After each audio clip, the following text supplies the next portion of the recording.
Ешкі сүтінің пайдасы туралы естіп пе едіңіздер? Баршаңызға сәлем достар, сіздерге бүгін өте пайдалы сүт жайлы айтатын боламын. Ағарғанның бәрі жақсы, алайда ешкі сүтінің пайдасы бүгінде аз айтылып жүрген жоқ. Себебі емдік тұрғысынан ешкі сүтінің шипасы зор.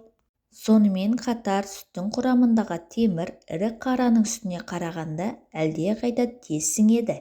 Күз айында иммунитеттің әлсірейтіні белгілі. Ендеше бұл мезгілде ешкі сүті таптырмайтын дәрумен.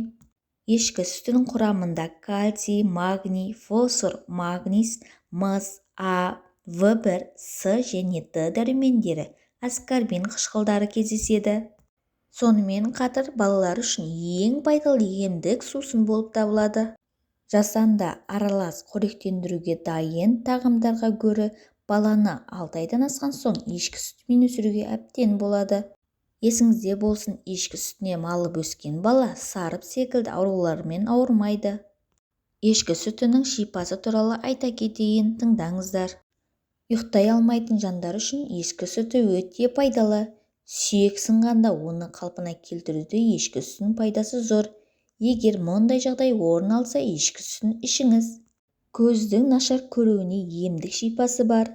Асқазан, ішек, қарын жолдарының аурулары мен астан аллергиясы барлар үшін пайдалы. Сүтке бал қосып ішсе, жүйкені тыныштандырады. Диабет, диатезде ағзаның қорғаныс қызметін арттырады. Қаназдықта, өкпе дертінде.